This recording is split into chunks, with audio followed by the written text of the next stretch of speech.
بسم اللہ الرحمن الرحیم۔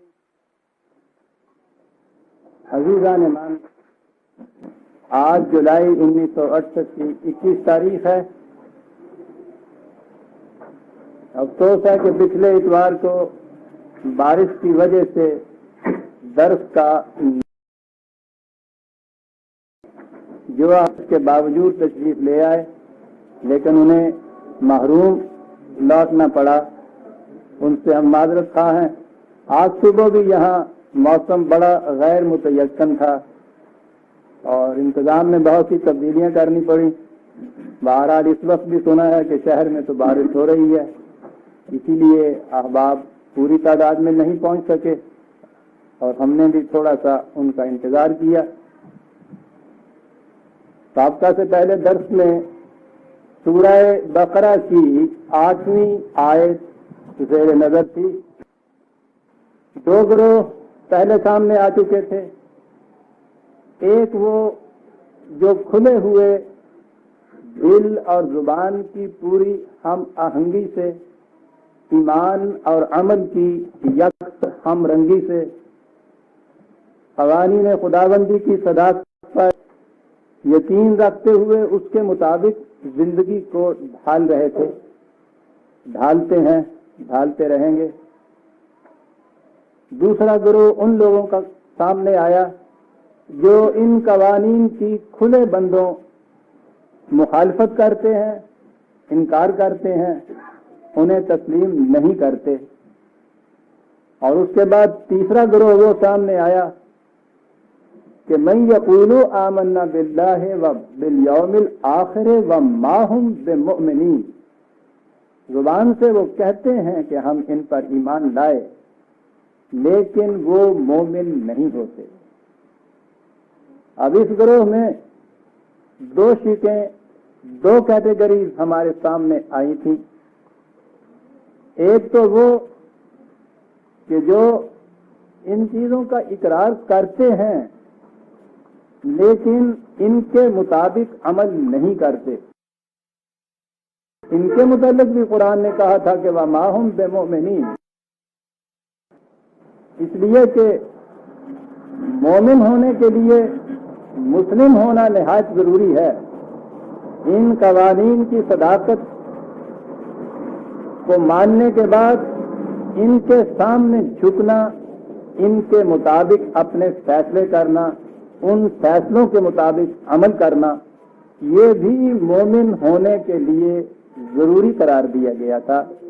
تو ایک کیٹیگری تو ان کی کہ جو کہتے تو ہیں کہ ہم مومن ہیں لیکن اس کے مطابق عمل نہیں کرتے، وہ بھی مومن نہیں ہیں۔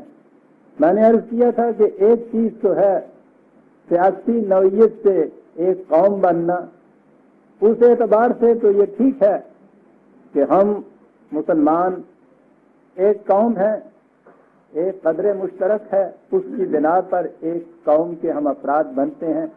لیکن قرآن کی روح سے جو معیار ہے مومن ہونے کا، وہ تو اس سے تو اسی صورت میں پورا اترا جا سکتا ہے کہ جن قوانین کی صداقت کا اعتراف کیا جائے ان کے مطابق اپنے انفرادی اور اجتماعی امور کے فیصلے کیے جائیں، اس لیے کہ وَمَن لَّمْ يَحْكُم بِمَا أَنزَلَ اللَّهُ فَأُولَٰئِكَ هُمُ الْكَافِرُونَ۔ اس کے مقابل میں کہا ہے کہ جو بھی خدا کی کتاب کے مطابق فیصلے نہیں کرتے تو یہی لوگ ہیں جنہیں کافر کہا جاتا ہے۔ اس لیے مومن کہنے کہلانے کے باوجود اگر کتاب خداوندی کے مطابق امور کے فیصلے نہیں کیے جاتے تو یہ بھی مومن نہیں، قرآن کی نص صریح کی روح سے یہ بھی کافروں کے زمرے میں شامل ہوتے ہیں۔ اسی میں دوسری شق ان لوگوں کی ہے جنہیں ہم منافق کہتے ہیں۔ اس کے معنی یہ ہے کہ ان کا زبان سے اقرار بھی ایک دھوکہ ہوتا ہے، ایک فریب ہے۔ پہلی کیٹیگری کے اندر آپ دیکھیں گے کہ ان کا زبان سے اقرار فریب نہیں ہوتا، وہ دھوکہ نہیں دیتے۔ لیکن یہ دوسرے لوگ وہ ہیں جو شروع سے ہی اپنی خواص مفاد پرستیوں کے پیش نظر زبان سے ان کا اقرار بھی دھوکہ ہوتا ہے، فریب ہوتا ہے۔ آگے چل کے ان کو منافق کے لفظ سے یاد کیا جائے گا میں نے شاید پہلے بھی عرض کیا تھا، انفاق کے سلسلے میں ان الفاظ کے لغوی معنی بتاتے ہوئے منافق کے معنی ہوتے ہیں۔ میں نے عرض کیا تھا کہ آپ کو معلوم ہے یہ جنگلی چوہے یہ جب اپنی دل بناتے ہیں تو اس میں ایک طرف تو اندر گھسنے کا راستہ ہوتا ہے اور اس کے ساتھ ہی وہ دوسری طرف باہر نکلنے کا راستہ بھی بنا لیتے ہیں۔ ساتھ ہی ساتھ یہ جو اس قسم کا دل ہوتا ہے یہ ہے وہ لفظ نون سے قاف جہاں سے منافق نکلا کہ جو کسی جماعت کے اندر داخل ہونے کے ساتھ پہلے یہ سوچ لے کہ یہاں سے باہر نکلنے کا راستہ کون سا ہے، وہ داخل اس طرح سے ہو کہ پہلے سے یہ طے کر لے کہ میں نے تو اس میں سے نکلنا ہے، اندر رہنے کے لیے تو داخل نہیں ہوا، اور اس کے بعد باہر نکلنے کے ساتھ ہی راستے بنا دے۔ دونوں راستے رکھنے والا جو ہے اسے لفظی اعتبار سے بھی اسے منافق کہا جائے گا۔ یہ وہ لوگ ہیں کہ جن کا زبانی اقرار، اعتراف اور ایمان جو ہے وہ بھی فریب پر مبنی ہوتا ہے، انہیں منافق کہا جاتا ہے۔ یہ دوسری کیٹیگری آ گئی ان لوگوں کی کہ من یقول آمنا باللہ وبالیوم الآخر وما هم بمؤمنین، اور انہی کے متعلق کہا تھا کہ یخادعون اللہ والذین آمنوا وما یخدعون الا انفسهم وما یشعرون، وہ بزام خیش اپنے اس اقرار و اعتراف سے دھوکہ دینا چاہتے ہیں نظام خداوندی کو، جماعت مومنین کو، لیکن قرآن نے کہا ہے کہ یہ در حقیقت وہ اپنے آپ کو اس سے دھوکہ دیتے ہیں۔ یہ جو فریب دہی ہے، فریب دہی در حقیقت سب سے پہلے فریب خوردگی ہوتی ہے۔ اور اس کے متعلق اگلا لفظ یہ کہا کہ وما یشعرون، اور میں نے عرض کیا تھا کہ عربوں کے ہاں شعور وہ علم ہوتا ہے جسے حواس کے ذریعے حاصل کیا جائے، مدرکات کے ذریعے حاصل کیا جائے، سینس پرسپشن کو وہ کہتے ہیں۔ ہمارے ہاں یہ لفظ شعور جو ہے اس معنی میں استعمال نہیں ہوتا، ہم تو فکر اور شعور اور کانشیسنیس ان سب کے لیے یہ لفظ بول دیتے ہیں، لیکن ان کے ہاں یاد رکھیے مجرد حقیقتیں یا ایبسٹریکٹ چیزیں جو تھیں ان کے لیے یہ لفظ نہیں بولتے تھے۔ وہ معلومات، وہ علم جو محسوسات کے ذریعے سے حاصل کیا جائے اس کے لیے وہ شعور کا لفظ عام طور پہ بولتے تھے۔ اور جب یہ کہا کہ وما یشعرون تو اس میں بڑی حقیقت ہے کہ وہ آتی ہیں اس چیز کے کہ جو چیزیں محسوس طور پر کنکریٹ شکل میں، ٹھوس شکل میں سامنے آئیں انہی کو وہ سمجھتے ہیں کہ اس سے کچھ علم حاصل ہوا، اور وہ سمجھتے ذہن میں یہ ہے کہ لوگوں کو بھی ہمارے متعلق علم اسی صورت میں ہوگا کہ جب کوئی محسوس ٹھوس شکل میں چیز ان کے سامنے آئے۔ لیکن اب اگلی آیت کے جو الفاظ ہیں وہ وما یشعرون کے مفہوم کو زیادہ واضح کر رہے ہیں۔ فی قلوبہم مرض، بیماری ان کے دل کے اندر ہے۔ اب دل کے اندر کی جو بیماری ہے وہ محسوسات کی آنکھوں سے کس طرح سے دیکھی جا سکتی ہے؟ نفسیاتی امراض جو ہیں وہ تو محسوسات کے آلوں سے ماپے ہی نہیں جا سکتے، دیکھے ہی نہیں جا سکتے، اس لیے کہا کہ بیماری ہے ان کے دل کے اندر، اور وہ چاہتے یہ ہیں کہ محسوسات کے ذریعے سے اس کے متعلق علم ہو جائے، یا وہ سمجھتے یہ ہیں کہ لوگوں کو اس کے متعلق علم ہو نہیں سکتا۔ فی قلوبہم مرض، قلوب قلب مانے تو عام طور پہ اس کے دل ہی کیے جائیں گے، لیکن عربی زبان میں اس کے لیے بھی دو لفظ آتے ہیں، اور قرآن کریم نے خود وہ دو لفظ استعمال کیے ہیں، قلب بھی ہے اور فؤاد بھی ہے۔ اور یہ اس زبان کی وسعت اور اس کی باریکیاں ہیں کہ ان دونوں کے اندر بھی ایک فرق ہے، اگرچہ یہ دونوں لفظ ایک ہی معنی میں بھی استعمال ہوتے ہیں عام طور پر، لیکن فؤاد جو ہے فعادہ سے جس سے وہ لفظ نکلا ہے اس میں سوز و گداز کا پہلو ہوتا ہے، وہ بھوننے کے معنی میں آتا ہے، اس لیے ان کے ہاں فؤاد تو عام طور پر انسان کے اندرونی احساس کا وہ حصہ ہے جس کا تعلق جذبات سے ہو، سوز و گداز سے ہو، اور قلب وہ ہے جس کا تعلق فکر اور تدبر، فہم اور شعور سے ہو۔ یفقہون لہم قلوب لا یفقہون بہا، جس سے تفقہ حاصل ہو۔ انگریزی زبان میں اس کے لیے مائنڈ کا لفظ آتا ہے، اگرچہ ہارٹ کا لفظ بھی وہ استعمال کر جاتے ہیں، لیکن اب جو ان کے ہاں کی اصطلاح ہے وہ مائنڈ ہی ہے، اور مائنڈ ان کے ہاں جامع اصطلاح ہے جس میں یہ فہم اور شعور اور جذبات، یہ دونوں کا ہی مرکز اور منبع وہ مائنڈ کو سمجھتے ہیں۔ اور آپ میں سے جاننے والے تو جانتے ہوں گے کہ یہ جب پوچھا جائے کہ مائنڈ ہوتا کیا ہے، اسے وہ بھی نہیں بتا سکتے۔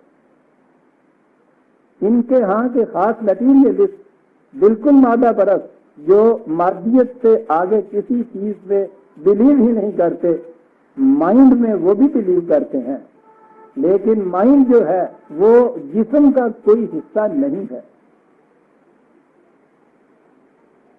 وہ بڑی ایک جامع اصطلاح ہے جس کے متعلق یہ نہیں ابھی تک کہا جا سکتا کہ وہ ہے کیا۔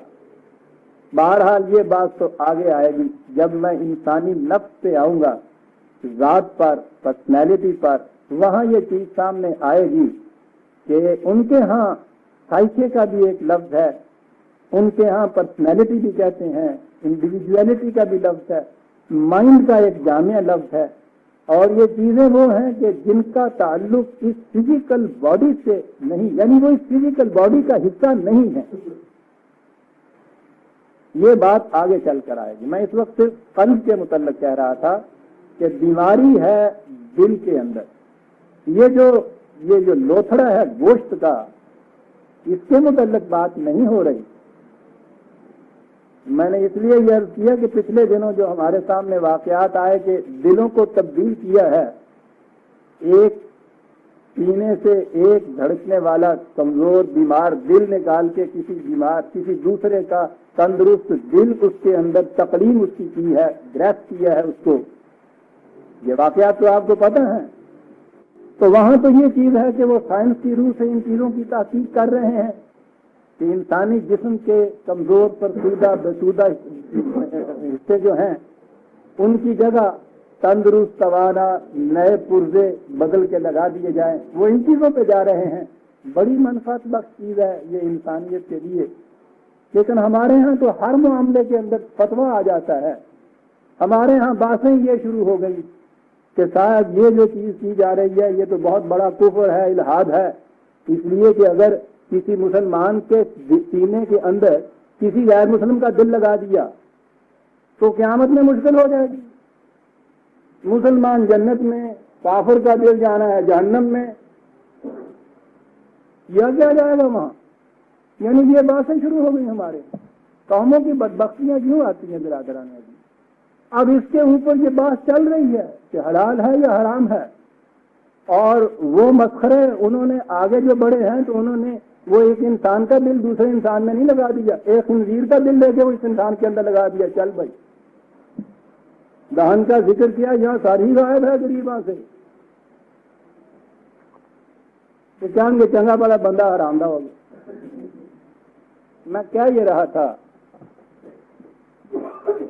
کہ قلب جو کہا گیا ہے کہ بیماری قلب کے اندر ہے، تو اس کے معنی وہ لوتھڑا نہیں جس کا کام سرکولیشن آف بلڈ یا خون کی گردش ہے۔ قلب وہ شے ہے کہ جسے آپ مائنڈ کہہ لیجیے۔ بیماری ہے نفسیاتی، قلب مرض، فی قلوبہم مرض۔ مرض کے معنی ان کے یہاں ہوتے تھے اعتدال کا بگڑ جانا۔ آپ دیکھیے کہ یہ قوم بالکل جہالت کے پردوں کے اندر پرورش پا رہی تھی، لیکن ان کے الفاظ آپ دیکھیے کتنی گہرائیوں تک وہ پہنچے ہوئے تھے۔ صحت نام ہی اعتدال کا ہے، مرض نام ہی اعتدال کے بگڑنے کا۔ جسم جس طرح سے فنکشن کر رہا ہے اس میں اعتدال بگڑ جائے، جسمانی بیماری ہو جاتی ہے۔ انسانی قلب، میں اب قلب ہی کا لفظ استعمال کروں گا، اس کا مائنڈ، اس کی ذات، بیلنس جسے آپ کہتے ہیں، اس میں توازن بگڑ جائے تو اسے آپ فی قلوبہم مرض کہیں گے، نفسیاتی توازن بگڑ جانا۔ کہا کہ ان کی کیفیت یہ ہے کہ یہ توازن بگڑا ہوا ہے، ان بیلنسڈ ہو گئی ہے، اور اسی لیے دوسری جگہ قرآن کریم کے متعلق کہا کہ شفاء لما فی الصدور ہے 10/57، 10/57، شفاء لما فی الصدور، شفاء اس کے لیے جو سینے کے اندر ہے۔ تو پھر یہ سمجھ لیجئے کہ یہ سینے کی بیماریاں جو ہیں یہ نہیں ہے چیسٹ ڈیزیزز جنہیں آپ کہتے ہیں، نمونیا نہیں ہوتا، برونکائٹس نہیں ہوتا، جیسے قلب کی بیماری یہاں کہی، اس کے مقابلے میں شفا کہا اسے ان روگوں کے لیے جو دلوں کے اندر پیدا ہوتے ہیں، نفسیاتی بیماریاں جو ہیں اس کے لیے یہ شفا ہے۔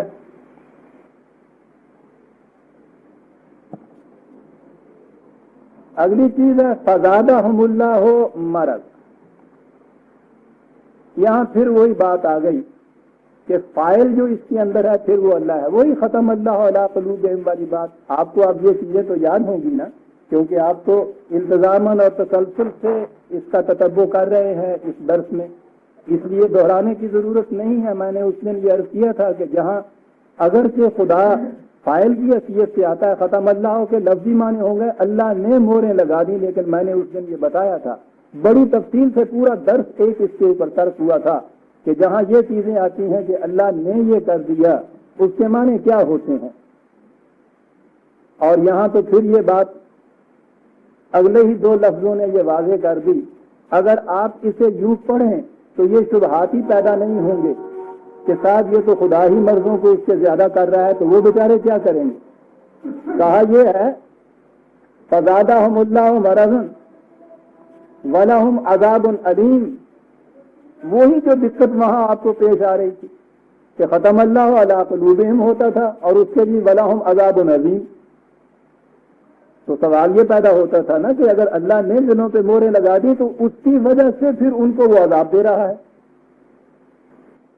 تو میں نے یہ عرض کیا تھا کہ اس کے اندر ایک دوسری آیت کے بھی اندر آئی ہے نا بکفرہم، ان کے کفر کی وجہ سے خدا کے قانون نے یہ کیا کہ ان میں سمجھنے سوچنے کی صلاحیت ختم ہو گئی۔ بکفرہم، یہاں بھی یہ کہا ہے فی قلوبہم مرضا فزادہم اللہ مرضا ولہم عذاب علیم، آگے ہے بما کانوا یکذبون، یہ ہے وجہ اس کی کیونکہ وہ صداقتوں کی، حقیقتوں کی، ٹروتھ کا تکذیب کرتے ہیں، جھٹلاتے ہیں، اس وجہ سے ان کے دلوں کے اندر مرض پیدا ہوتا ہے۔ اور جھوٹ کی کیفیت یہ ہے کہ جوں جوں اس روش میں انسان آگے بڑھتا ہے اپنے مومنٹم سے وہ زیادہ ہوتی چلی جاتی ہے۔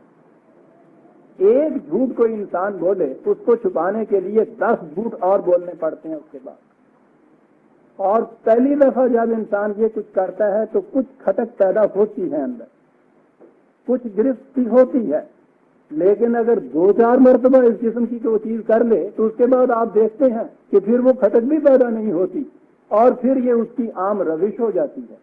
یہ جو چیز ہے فزادہم اللہ بما کانوا یکذبون، ان کی تکذیب کی وجہ سے ہوتا یہ ہے پھر کہ یہ جو مرض پیدا ہوا تھا نفسیاتی، وہ اپنی روش میں آگے بڑھتے چلے جاتے ہیں اور اس کی وجہ سے یہ مرض بھی بڑھتا چلا جاتا ہے۔ اس کے لیے پہلی چیز تو یہ ہے کہ اس روش سے رکا جائے اور رکنے کے بعد جو ڈیمیج ہو چکا ہے اس کی اصلاح کی جائے۔ کسی ڈاکٹر کے پاس آپ چلے جائیے، جو مرض آپ اسے بتائیں گے اس کے متعلق جب وہ یہ تحقیق کر لے گا، دیکھ لے گا اپنی تشخیص سے کہ اس کی وجہ یہ ہے، پہلی چیز وہ یہ کہے گا کہ صاحب آپ کو یہ چھوڑنا پڑے گا۔ اس چھوڑنے کے بعد پھر اگلی چیز یہ ہوگی کہ دوبارہ ایسا نہ ہو۔ تو کہا یہ کہ یہ مرض پیدا ہوتا ہے بما کانوا یکذبون، اور زیادہ ہوتا ہے جوں جوں یہ آگے اس میں بڑھتے چلے جاتے ہیں اپنی روش میں، وہ مرض اور زیادہ بڑھتا چلا جاتا ہے۔ دونوں ہی چیزیں پہلے ٹکڑے میں جو ہم آئے ما ہم بمومنین والا، ایک وہ کہ زبانی اعتراف کیا مناسب کے طور پہ نہیں، رسمی طور پر جیسے پیدائشی طور پر جیسے ہم مسلمان ہو چکے ہیں یہ ہوا، اور اس کے بعد اس کی ضرورت نہ سمجھی کہ اپنے اعمال سے اپنے کاموں سے بھی ہم نے تصدیق کرنی ہے اپنے اس اقرار کی، اس کی ضرورت نہ سمجھی۔ یعنی ایک قومی طور پر مسلمان ہوئے تو مطمئن ہو گئے کہ بہرحال ہم مسلمان ہیں، اس کے بعد کبھی ذرا کھٹک پیدا ہوئی تو یہ ایک عقیدہ اور وضع کر دیا کہ کوئی بات نہیں، ہم خدا کے محبوب کی امت ہیں، اب وہاں جائیں گے تو رسول اللہ صلی اللہ علیہ وسلم ہمیں بخشوا لیں گے۔ اس کے بعد ہوا کیا؟ ہم نے ضرورت ہی نہیں سمجھی کہ جس بات کا زبان سے اقرار کرتے ہیں اپنے اعمال سے اس کی تصدیق بھی کریں۔ تو دوسری کیٹیگری وہ ہوئی کہ جو اقرار ہی فریب دہی سے کرتے ہیں، تو وہ تو سوال ہی نہیں پیدا ہوتا کہ اعمال سے اس کی تصدیق کریں گے۔ دونوں میں سے کوئی کیٹیگری ہو، اگر اپنی روش کے اندر آگے بڑھتے چلے جائیں گے تو آپ دیکھیں گے کہ یہ چیز زیادہ ہو جائے گی۔ ہم بھی جب پہلی پیدائشی طور پہ پہلی نسل ہماری یوں آئی تھی کہ اس نے عمل کو ضروری نہیں سمجھا تھا، اگر کوئی روکنے والا اسی وقت روک دیتا کہ اس سے تم مومن نہیں ہو سکتے تو یہ مرض آگے نہ بڑھنے پاتا۔ 1000 برس سے اتنی جنریشن، اتنی نسلیں ہماری گزر گئیں، باپ سے بیٹے کو، بیٹے کو آگے پوتے کو، اس طرح سے نسلن بعد نسلن یہ چیز متواتر ہم میں آتی چلی گئی کہ مسلمان کے گھر میں پیدا ہوئے مسلمان اسی طرح سے مر گئے۔ مرتے وقت کلمہ نصیب اگر ہو گیا، سب سے بڑی دعا یہ ہوتی ہے نا کہ مرتے وقت کلمہ نصیب ہو جاتا ہے، اور بد دعا یہ ہوتی ہے کہ تجھے مرتے وقت کلمہ نصیب نہ ہو۔ تو ضرورت اتنی سمجھی، میں پیدا ہوئے مسلمان کے گھر میں جس میں ان کو کوئی اختیار نہیں تھا، مرتے وقت نصیب ہو جائے کلمہ، تو درمیان میں یہ سارے کا سارا جو پیریڈ ہے سب اسلام کے مطابق ہو گیا۔ اور جب اس پہ جنریشن آفٹر جنریشن، نسلن بعد نسلن مدت گزرتی چلی جائے تو آپ دیکھیے کہ یہ چیز پختہ ہو جاتی ہے۔ یعنی اب ہمیں پیدائشی مسلمانوں کو کبھی یہ خیال ہی نہیں آتا کہ ہم مسلمان نہیں ہیں، بلکہ اگر کبھی یہ خیال پیدا بھی ہونے لگے تو ایک جھرجھری بھی آتی ہے، جی چاہتا ہے کہنے والے کے منہ پہ تھپڑ مار دیا جائے کہ مسلمان کو مسلمان نہیں سمجھتا۔ دیکھا فزادہ ہم اللہ ہمارا، کس طرح سے یہ مرض بڑھتا چلا جاتا ہے، چوتھے درجے میں تب تک پہنچ جاتا ہے پھر اس کے بعد، اور یوں قوموں کی تباہی ہوتی ہے۔ بما کانوا یکذبون، یکذبون بڑی چیز، ترجمہ تو اس کا جھوٹ ہے، کذب، لیکن قرآن کریم عجیب انداز میں بتاتا ہے کذب کسے کہتے ہیں۔ ہمارے ہاں تو یہ چیز ہے کہ ایک باہر واقعہ ہوا، ہم نے اس واقعہ کو غلط بتایا، اسے جھوٹ کہتے ہیں۔ ٹھیک ہے، کوئی بات واقعہ کے خلاف کہنا یہ جھوٹ ہے۔ قرآن کہتا ہے ٹھیک ہے یہ تو جھوٹ ہے، لیکن آؤ تمہیں بتائیں کہ جھوٹ کی ایک اور قسم ہے، اور وہ اس سے زیادہ شدید قسم کا جھوٹ ہے۔ غور سے سنیے برادران عزیز، کیسی عجیب چیز، جھوٹ کی ڈیفینیشن قرآن کی روح ہے۔ 63/1 سورہ منافقون، جھوٹ کی ڈیفینیشن، اذا جاءک المنافقون، منافق اے رسول یہ منافق تیرے پاس آتے ہیں، قالوا نشہد انک لرسول اللہ، وہ کہتے ہیں کہ ہم گواہی دیتے ہیں کہ تو اللہ کا رسول ہے۔ کتنی سچی بات ہے یہ، کہا ہے واللہ یعلم انک لرسولہ، بالکل ٹھیک کہتے ہیں خدا کا تو رسول ہے، خدا بھی جانتا ہے اس کو کہ تو اس کا رسول ہے۔ اب یہ دیکھ لیجئے جو ہمارے ہاں کی ڈیفینیشن ہے سچ اور جھوٹ کی، اس کے اعتبار سے بالکل انہوں نے سچ بولا ہے۔ رسول اللہ کے متعلق آگے کہا ہے آپ اللہ کے رسول ہیں، اس میں جھوٹ بھی ہو سکتا ہے کبھی، اور پھر اس کی تصدیق خدا کرتا ہے، واللہ یعلم انک لرسولہ، بالکل ٹھیک کہا انہوں نے، خدا کہتا ہے میں جانتا ہوں اس بات کو کہ واقعی انہوں نے ٹھیک کہا ہے، تو خدا کا رسول ہے۔ لیکن سنیے، واللہ یشہد، لیکن اس کے ساتھ ہی خدا اس بات کی شہادت دیتا ہے کہ ان المنافقین لکاذبون، یہ کہنے والے جھوٹے ہیں۔ غور فرمائیے آپ نے کیا کہہ دیا ہے قرآن۔ بات وہ کہہ رہا ہے جو یہ منافق جو واقعہ کے مطابق ہے کہ آپ اللہ کے رسول، خدا کہتا ہے میں بھی شہادت دیتا ہوں اس چیز کی کہ بالکل ٹھیک ہے تم اللہ کے رسول ہو، لیکن یہ جھوٹے ہیں۔ جھوٹ کی ڈیفینیشن یہ ہوئی کہ جب دل اور زبان موافق نہ ہوں، ہم آہنگ نہ ہوں، اسے جھوٹ کہا جاتا ہے۔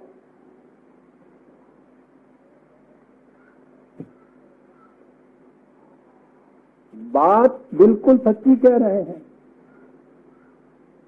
خدا پہلے کہہ رہا ہے کہ ہم بھی کہتے ہیں کہ یہ ٹھیک ہے جو یہ کہتے ہیں، لیکن ان المنافقین لکاذبون، منافق جھوٹے ہیں۔ تو جھوٹ کی ڈیفینیشن یہ ہوئی کہ جب آپ کا قلب اور زبان، یعنی آپ کی زبان قلب کی تصدیق نہ کرے، قلب آپ کا زبان کی تائید نہ کرے، ان دونوں میں ہم آہنگی نہ ہو، اسے کذب کہتے ہیں۔ اور یہ ہے وہ جھوٹ۔ آپ سوچئے تو صحیح کہ جس وقت ہم ان چیزوں کا اقرار کرتے ہیں جسے ایمان کے اجزاء کہا جاتا ہے، قرآن کے متعلق یہ آیات پڑھتے ہیں، کیا ہم اپنے قلب کی ترجمانی کر رہے ہوتے ہیں؟ اس وقت ہم آہنگ ہوتا ہے ہمارا قلب اور زبان دونوں؟ ایک تو جھوٹ یہ ہوا، پہلی بات آپ نے دیکھ لی نا، قلب اور زبان کی ہم آہنگی نہ ہو۔ اب ایک جھوٹ کی دوسری قسم دیکھیے، 107، اور یہ اتنی نکھری ہوئی قسم ہے جھوٹ کی کہ اس کے بعد تو میں سمجھتا ہوں کچھ گنجائش ہی ہمارے پاس نہیں رہتی جھوٹ کی۔ ارایت الذی یکذب بالدین، کیا تو نے ان لوگوں کی حالت پر بھی غور کیا کہ جو دین کو جھٹلاتے ہیں؟ وہی تکذیب، وہی کذب ہے۔ یہ کیا چیز ہے؟ دین کو جھٹلاتے ہیں، یہ کفار کے متعلق تو ہو نہیں سکتا۔ دین پہ اقرار تو کر رہے ہیں، انکار نہیں کر رہے، اس کے بعد اس کی تکذیب کر رہے ہیں۔ کیسے تکذیب کر رہے ہیں؟ کہہ رہے ہیں، جب پوچھئے مسلمان ہیں، رجسٹروں میں نام درج ہے، الحمدللہ کہہ کے یہ کہتے ہیں کہ خدا کا شکر ہے، دین کی اس کے باوجود تکذیب کر رہے ہیں۔ کیسے تکذیب کر رہے ہیں؟ فذالک الذی، یہ وہ لوگ ہیں یدعو الیتیم ولا یحض علی طعام المسکین، ان کی کیفیت یہ ہے کہ جو معاشرے میں تنہا رہ جاتے ہیں ان کو یہ دھکے دیتے ہیں، جن کے چلتے ہوئے کاروبار رک جاتے ہیں، ذریعہ معاش کچھ نہیں رہتا، ان کی روٹی کا انتظام نہ خود کرتے ہیں نہ دوسروں کو اس کے لیے ترغیب دیتے ہیں۔ دین کی تکذیب ہو رہی ہے، انکار نہیں ہو رہا۔ آپ دیکھتے ہیں کہ کون جھٹلا رہا ہے دین کو۔ اور آگے بڑھیے، بڑے پکے نمازی ہیں، فویل للمصلین، تباہی ہے ان نمازیوں کے لیے۔ یہ نماز نہ پڑھنے والے جو تھے وہ تو ملا کی شریعت میں جہنم میں جانے ہی تھے۔ یہ تو اس پورے مجمع کے متعلق کہا جا رہا ہے جو مسجد میں کھڑے ہیں۔ تباہی ہے ان نمازیوں کے لیے۔ الذین هم عن صلاتهم ساہون، وہ لوگ جو اپنی صلاۃ کے غرض، مقصد، منتہا، مقصود، مطلوب سے غافل ہیں، پس پش ڈالے ہوئے ہیں، اس کو کرتے کیا ہیں؟ الذین هم یراؤون، جو چیزیں یوں محسوس شکل میں دیکھی جاتی ہیں نماز کے متعلق وہ کچھ تو وہ کرتے ہیں۔ ٹھیک اس کے ارکان کی جو ہے تعدیل کے ساتھ پابندی کرتے ہیں، ہاتھ یہاں تک اٹھنے چاہیے، یہاں باندھنے چاہیے، رکوع میں اتنا جھکنا چاہیے، سجدے میں پانچوں چیزیں زمین پہ لگنی چاہیے، الفاظ بھی اپنے صحیح مخرجات سے نکلنے چاہیے۔ یہ سارا کچھ ہو جائے گا تو اس کے مطابق پھر نماز صحیح ہو جائے گی۔ یوم یراؤون، تباہی ہے ان نمازیوں کے لیے کہ جو چیزیں یوں محسوس طور پہ نظر آتی ہیں اس میں تو وہ بالکل ٹھیک ٹھاک ہیں، لیکن وَيَمْنَعُونَ الْمَاعُونَ، رزق کے وہ چشمے کہ جن کو بہتے پانی کی طرح ہونا چاہیے تھا ان کے آگے بند لگا کے بیٹھ جاتے ہیں۔ أَرَأَيْتَ الَّذِي يُكَذِّبُ بِالدِّينِ، تم نے اس کی حالت پہ بھی غور کیا کہ جو دین کی تکذیب کرتا ہے؟ اس تقریب کے متعلق برادران عزیز تفصیل ہمارے سامنے آتی رہے گی۔ میں نے اس وقت صرف 2 مثالیں دی۔ ایک مثال منافقین کی قرآن نے کہا، وہ جھوٹ واقعہ کے مطابق بات کہہ رہے ہیں، لیکن قرآن کہتا ہے کہ یہ کاذب ہیں، جھوٹ بول رہے ہیں، اس لیے کہ ان کا دل اس بات کی گواہی نہیں دے رہا جو یہ زبان سے کہہ رہے ہیں۔ ایک جھوٹ۔ دوسرا جھوٹ یہ کہ دین کے مدعی ہیں، نمازوں تک پڑھتے ہیں، ان کے جتنے یہ ظواہر ہیں ان کی پابندیاں بھی کر رہے ہیں، لیکن معاشرے کے اندر معاشی نظام جو ہے وہ صحیح خطوط پر متشکل نہیں کرتے، رزق کے چشموں کے اوپر بند لگا کے ان کو اپنے لیے مخصوص اور معذور کر لیتے ہیں۔ یہ ہیں جو دین کی تکذیب کرنے والے ہیں۔ دونوں کیٹیگری کا۔ اب آپ دیکھ لیجئے کہ جسے قرآن نے کذب کہا تھا وہ کیا ہوتا ہے؟ یا تو یہ چیز کہ قلب و زبان کی ہم آہنگی نہ ہو، یا یہ چیز کہ یہ چیز تو ہو لیکن جس چیز کا اقرار کر رہے ہو اعمال سے اس کی تصدیق نہ ہو رہی ہو، یہ بھی کذب ہے۔ اور یہ بھی وہ کذب ہے کہ جس سے دلوں کے اندر ایک مرض پیدا ہوتا ہے اور اتنی گہرائیوں تک پھر وہ مرض پہنچ جاتا ہے کہ سارا کچھ سمیٹنے کے بعد اتنی سی بات اگر سمجھ لے کہ اس میں سے 2.5% نکال کے ان کو دے دیا جائے تو باقی سارا شیر مادر کی طرح حلال و طیب ہو جاتا ہے۔ دل کی گہرائیوں میں اس طرح سے پیوست ہو چکی ہوتی ہے یہ مرض کہ وہاں سے نکل ہی نہیں سکتی۔ اس کا علاج شفاء لما فی الصدور، قرآن، اس کے علاوہ کوئی اور نسخہ ایسا نہیں برادران عزیز۔ آگے آئیے۔ اب ان کی یہ چیز یہاں تک تو ایک نظری بات تھی کہ یہ وہ لوگ ہیں جن کے دلوں کے اندر مرض ہے، ان کا کذب ہے اس مرض کو زیادہ کرتا چلا جاتا ہے، اس کی وجہ سے ان کے لیے ایک المناک تباہی ہے۔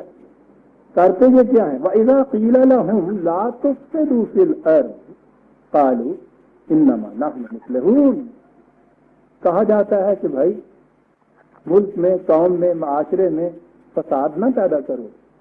کہتے ہیں ہم فساد پیدا کرنے والے؟ کیا کہہ دیا آپ نے صاحب؟ ہم تو اصلاح کرنے والے ہیں، مصلح ہم ہی ہیں، مصلحین ہم ہیں، فساد تو تم لوگ پیدا کرتے ہو۔ یہ کیا چیز ہے؟ عربی زبان میں صاد لام ہے جو ہے صلح، اصلاح، مصلح، جس چیز کو جس حالت کے اوپر ٹھیک ٹھیک رہنا ہو اس کا اسی حالت کے اندر رہنا، یہ اس کی اصلاح ہوتی ہے۔ جس حالت پہ رہنا ہو کے معنی یہ ہے قانون خداوندی کی روح سے، نظام فطرت کی روح سے، یہی وہ چیزیں ہیں کہ جنہیں آپ ہمواریاں کہتے ہیں۔ اور اس کا الٹ کہ کوئی شے اس حالت کے اوپر نہ ہو جس پہ اسے نظام خداوندی، قوانین خداوندی کی روح سے رہنا چاہیے، جب وہ چیز الٹ جائے اسے فساد کہا جاتا ہے۔ کسی کو ناہمواریاں کہتے ہیں، معاشرے کے اندر ناہمواریاں پیدا کریں۔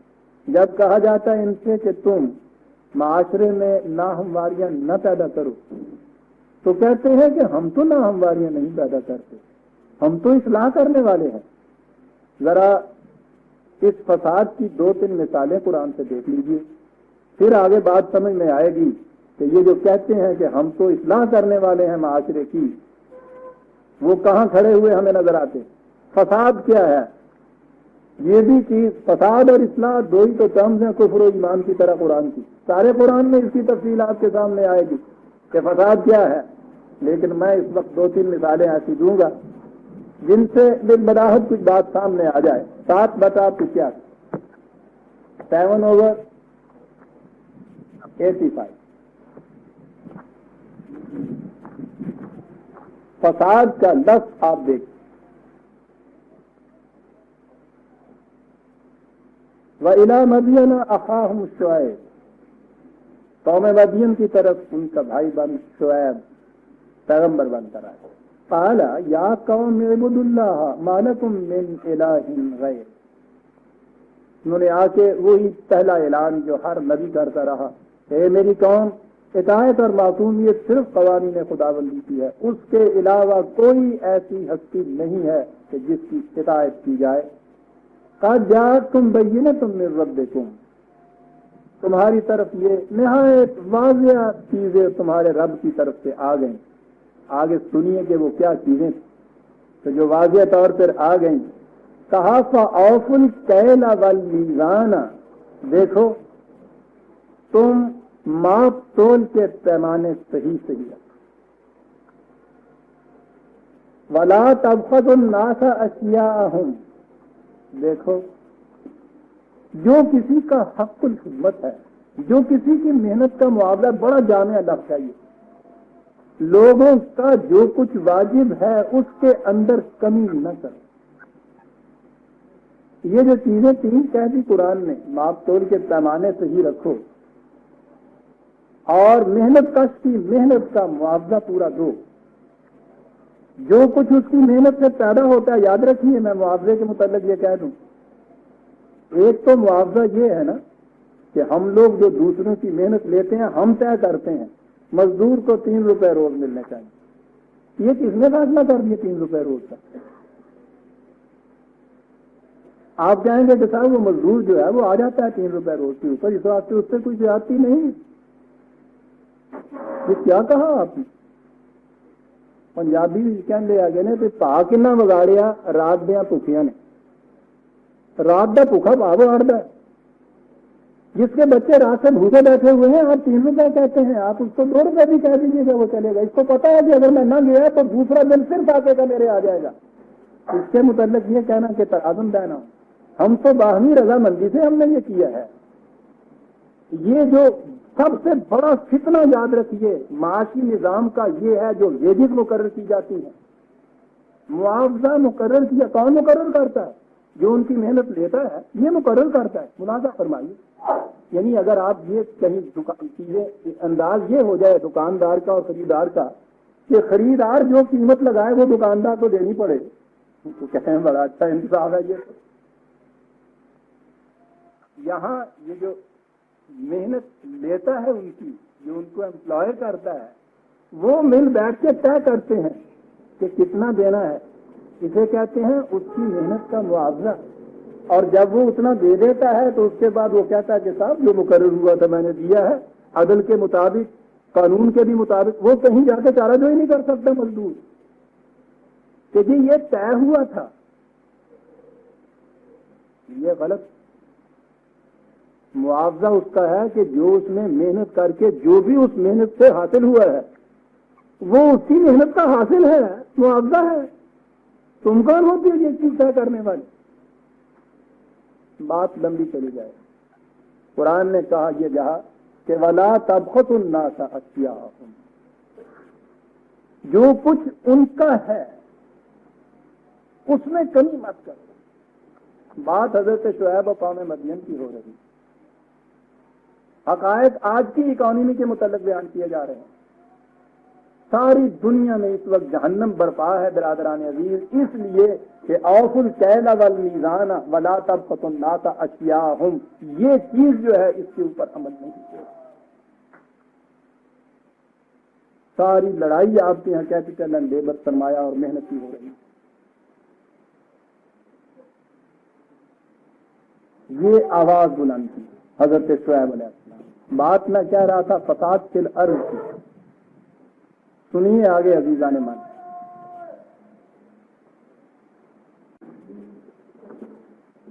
میں فساد فی الارض کے متعلق کر رہا تھا کہ قرآن نے وضاحت کیا کہ آپ نے سن لی یہ آیات، اور اس کے بعد ہے انہوں نے کہا وَلَا تُفْسِدُوا فِي الْأَرْضِ بَعْدَ إِصْلَاحِهَا، فساد و اصلاح کے دونوں لفظ ایک ہی جگہ آ گئے، یعنی یہ ماپ اور تول کے اندر وہ ڈنڈی مارنا جسے کہتے ہیں ہم، یہ کرنا، محنت کا معاوضہ وہ نہ دینا جو اس کی ماں حاصل جو چاہتی ہے، یہ چیز جو ہے یہ فساد ہے. یہ چیزیں صحیح پیمانے پہ آ جائیں تو یہ اصلاح ہے. قرآن خود کہہ رہا ہے.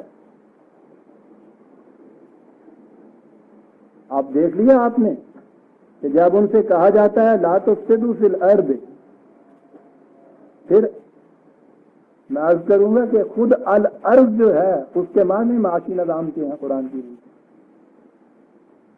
اسی لیے قرآن نے خدا کے متعلق کہا ہے کہ یاد رکھو اللہ کو مانتا وہ ہے جو اسے الہ الارض اور الہ السماء مانتا ہے. صرف آسمانوں کو خدا نہیں مانتا، وہ اس زمین میں بھی وہ دیکھتا، وہ کہتا ہے کہ اقتدار، اختیار، قانون اس ارض کی، تمہاری ارضی زندگی کے اندر بھی اسی کا قانون چلنا چاہیے جس کا قانون تمہاری اخلاقی زندگی کے اندر چلتا ہے.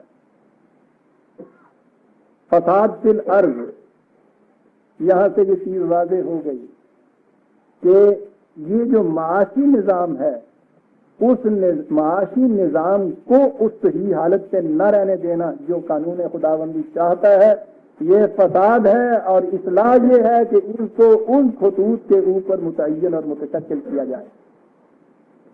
اسی کی تائید دوسری جگہ ہوگی 26/181 26/181 وہی حضرت شعیب علیہ السلام کا ایک حصہ ہے. بات وہی پھر کہی ہے، اوفوا الکیل ولا تکونوا من المخسرین وزنوا بالقسطاس المستقیم ولا تبخسوا الناس اشیاءهم. وہی دہرایا گیا، ماں پر تول کے پیمانے. مخسرین کہتے ہیں وہ ڈنڈی مارنے والا جسے کہتے ہیں نا، تو یہ نہ کیا کرو. معاشی نظام اپنا ان خطوط کے اوپر متشکل کرو. کس تاصل مستقیم. بہرحال میں جب یہاں آؤں گا تو پھر عرض کروں گا کہ یہ کیا الفاظ قرآن کہہ گیا ہے.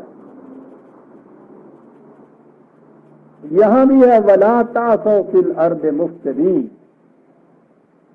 یاد رکھو ملک میں معاشی نظام میں فساد نہ پیدا کرو، اصلاح کی شکلیں پیدا کرو. اور اس کی اور بین شکل تو آگے آتی. قارون کو قرآن کریم نے نظام سرمایہ داری کے نمائندے کی حیثیت سے پیش کیا ہے. سورہ حشر 28/77 28/77 اس کے متعلق کہا اِنَّ قارون کان من قوم موسیٰ. بات چلی آ رہی ہے، کہا ہے کہ وَابْتَغِ فِيمَا آتَاكَ اللَّهُ الدَّارَ الْآخِرَةَ وَلَا تَنْسَ نَصِيبَكَ مِنَ الدُّنْيَا وَأَحْسِنْ كَمَا أَحْسَنَ اللَّهُ إِلَيْكَ. اس سے کہا گیا یہ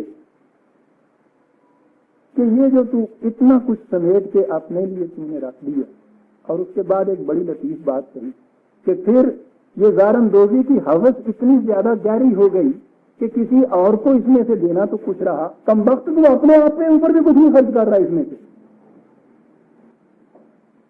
ارے اپنا حصہ جو دنیا میں تیرا اس میں سے ہو سکتا ہے اس کو تو لے لے. دیکھتے ہیں یہ عمل کہاں تک لے جاتی ہے انسان کو. یہ سنیے اور نگاہ میں رکھیے، یہ بڑے بڑے جتنے بھی یہ 99 کے ڈھیر میں پھرتے ہیں کہ اس دنیا کی زندگی میں بھی وہ اپنا کتنا حصہ رکھتے ہیں. اور اس کے بعد کہا ہے کہ یاد رکھو حسن پیدا کرو معاشرے کے اندر. یعنی کیا چیز ہے؟ فلا تبغوا الفساد فی الارض.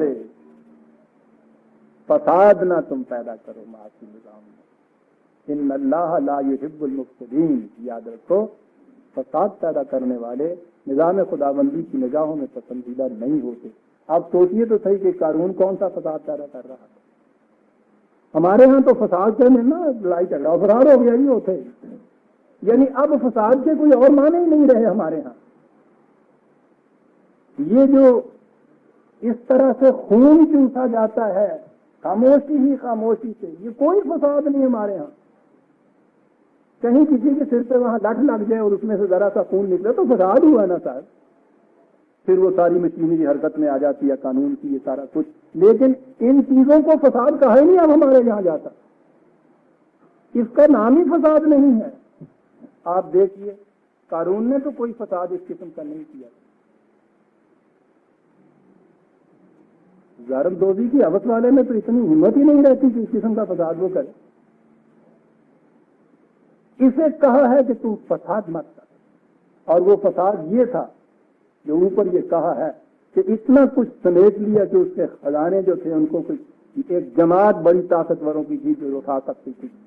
اور سنیے فساد کیا تھا, عجیب چیز عزیزان مان. قرآن کہتا ہے فساد تھا قارون کی ایک ذہنیت, اور ذہنیت یہ تھی کہ جب اس سے کہا گیا کہ بھائی اتنا کچھ جو تو اپنے ہی لیے سارا کچھ جمع کر رہا ہے, کچھ اپنی ذات سے خرچ کر اور پھر کچھ معاشرے کا حسن اس میں پیدا کر. تو اس کے جواب میں اس نے کہا ہے قال انما اوتیتہ علی علم عندی. کیا کہہ رہے ہو تم, یہ جو کچھ میں نے کمایا ہے یہ میری اپنی ہنرمندی کا نتیجہ ہے, اس میں سے کسی دوسرے کا کیا حق ہے کہ مجھ سے کوئی چیز طلب کرے, میں تو دوں.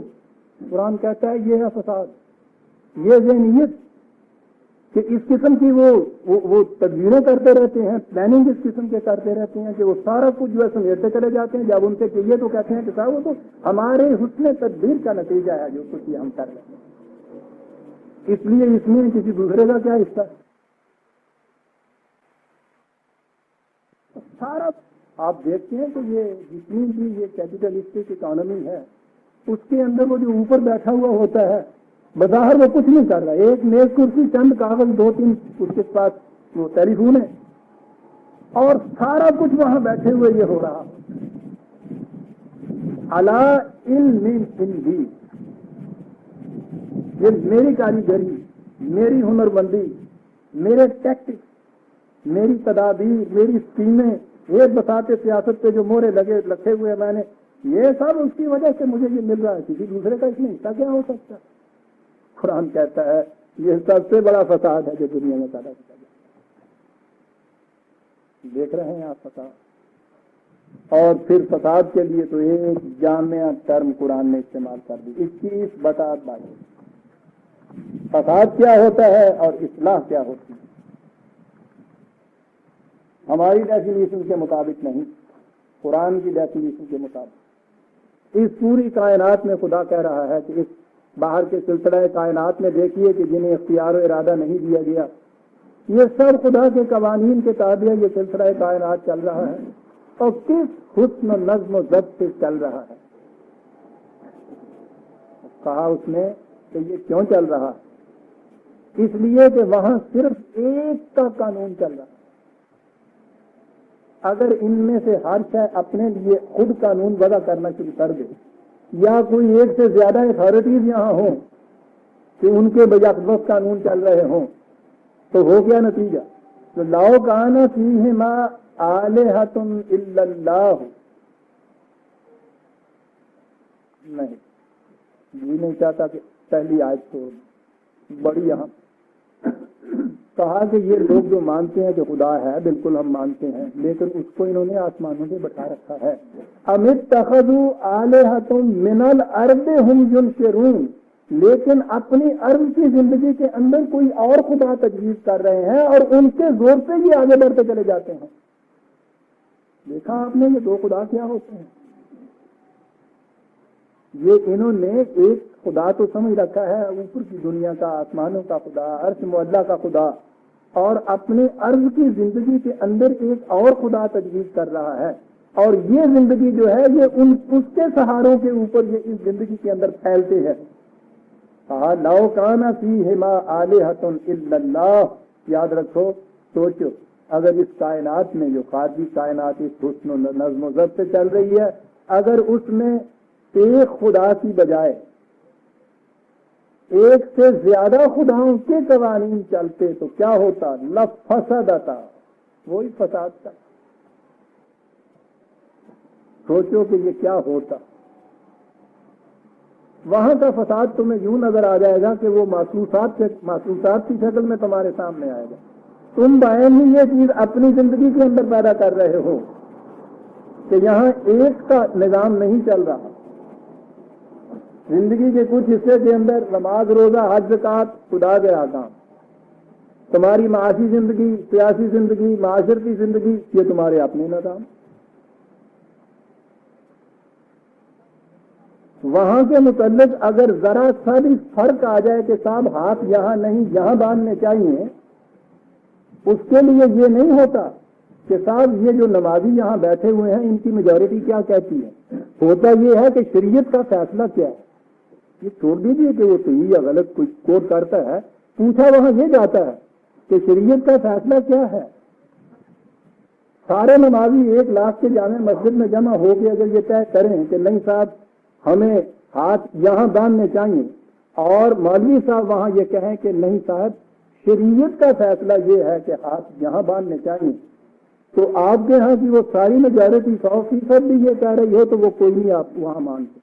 لیکن وہاں سے باہر نکلنے کے بعد بہترین نظام جو آپ نے لیے آپ تجویز کرتے ہیں وہ یہ کہ جب کوئی معاملہ سامنے آئے تو وہ جو مغز دوساد خار ہیں وہ بیٹھے ہوئے ان سے پوچھو کہ صاحب 51 آپ میں سے کیا فرماتے ہیں، اور جو وہ کہہ دیں وہ آپ کے لیے قانون. یہ 2 قسم کے اصول آپ نے کیوں وضع کیے ہیں؟ نماز میں ہاتھ کہاں باندھنے چاہیے، یعنی میں کوئی زیادہ بنیادی مسئلہ نہیں لے رہا جو سمجھ میں نہ آئے. ابھی تک اس گئے گزرے زمانے میں بھی یہ کیفیت ہے نا کہ صاحب شریعت کا فیصلہ کیا ہے. وہاں آپ یہ نہیں کہتے کہ یہ جو نمازی جمع ہے ان کی میجورٹی کا فیصلہ کیا ہے. وہاں کے فیصلے کے لیے اور اصول آپ کے پاس، اور جب آپ نے اپنی اس معاشی سیاسی معاشرتی زندگی کے متعلق فیصلہ لینا ہو تو وہ جو جمع ہے ان کے متعلق پوچھا جاتا ہے کہ صاحب اس کی اکثریت کیا کہتی ہے، اور اس فیصلے کو آپ کے ہاں بہترین نظام مانا جاتا ہے. یہ کیا 2 الہ نہیں آپ نے قائم کر لیے؟ الہ کے معنی یہ ہے آخری فیصلہ دینے والا، الہ کے معنی ہے قانون بنانے والا، الہ کے معنی ہے جس کے حکم کی تعمیل کی جائے. یہ 2 الہ ہیں یا نہیں؟ نماز کے لیے اور الہ ہے نا آپ کے ہاں، ملک کے قانون کے لیے دوسرا الہ ہے نا آپ نے بنایا ہوا. قرآن کہتا ہے کہ ذرا باہر کی کائنات میں اس قسم کے 2 اصول وضع کر دیجئے اور ان چیزوں کو اجازت دے دیجئے کہ وہ اس کے مطابق فیصلے کیا کریں. پھر سویرے اٹھ کے کیا پکا لینا تم. اگر کسی دن صبح اٹھ کے 5-7 گھروں کے چولہے میں جن کے فیصلہ کر رہے ہیں کثرت رائے سے بلکہ متفقہ رائے سے کہ آج ہم نے حرارت نہیں دینی، لفسدت، کسی کے یہاں چاہے نہ پڑے. وہاں یہ ہوتا ہی نہیں. یا وہاں 2 خدا ہوں، ایک خدا تو یہ کہہ دے کہ یہ حرارت دے گی، دوسرا خدا کہے کہ نہیں صاحب ٹھنڈک پہنچائے گی. اگلی سمجھ جی آنی ہے تو آنی ہے، چاہے وجہ نہیں جو کچھ آئے گی سمجھ رہی ہو نا. تھی تو بیٹھے ہو کے بعد جسے آواز دے گے آدھے گھنٹے کے بعد ناشتہ لفافہ رہتا. عزیزان مان، بنیاد فساد کی یہ ہے کہ زندگی کے حصے کر لیے جائیں، سنویت آ جائے، ڈویلٹی آ جائے، ایک گوشے کے اندر ایک الہ، دوسرے گوشے کے لیے دوسرا الہ، لفافہ رہتا. اور پھر سما کا الہ الگ. کیا کہتا ہے قرآن؟ سما کا الہ الگ تمہارے ہاں، ارض کا الہ الگ تمہارے ہاں. دیکھتے ہیں آپ کہ یہ خود قرآن نے 2 حصے کر کے کتنی عظیم چیز ہے جس کی طرف توجہ ہماری مبذول کرائی. ہم سب الہ السما پہ ایمان رکھنے والے ہیں برادران نے. تو اس واسطے بھی میں بگڑتا کچھ نہیں. ٹھیک ہے، آسمان پہ وہ بیٹھا ہے، عرش اس کا ہے، اس کے بعد اس کا حکم چلتا ہے، ماننے والے اس کے فرشتے سانوں کی مان رہے ہیں. وہ ہمارے لیے کچھ حصہ جو ہے وہ اتنا ہی کہ وہ نماز، روزہ، حج، زکوٰۃ کے مسائل جو ہیں ان کے متعلق غلط صحیح کچھ بھی ہو، بہرحال اب بھی یہ مانتے ہیں کہ صاحب خدا کا حکم کیا ہے یہ. اور وہاں سے باہر نکلے، دکان پہ ہیں تو، دفتر میں ہم تو، ہل چلاتے ہیں تو، فیکٹری میں ہیں تو، وہاں نظام کچھ آؤ، یا ہمارا انفرادی اس سے آگے بڑھے بہترین نظام نہیں. یہ 51 جو کچھ ہیں. عزیزان مان، 2 الہ ہیں. قرآن نے کہا کہ یاد رکھو اگر الہ ایک سے زیادہ کہیں ہو جائے لفسد.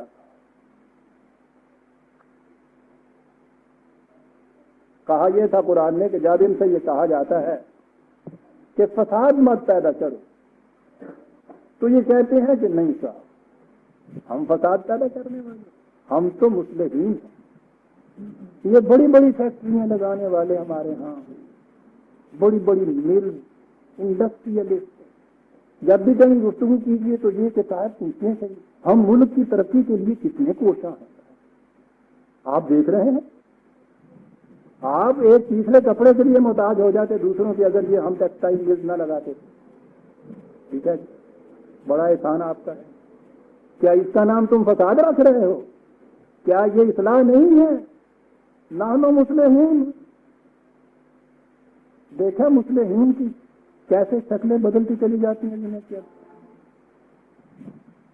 بدل کے بھیج زمانے میں پھر سے آتے ہیں۔ اگر کہ پیر ہے آدم جوان ہے لا تو منا، نحن مصلحون۔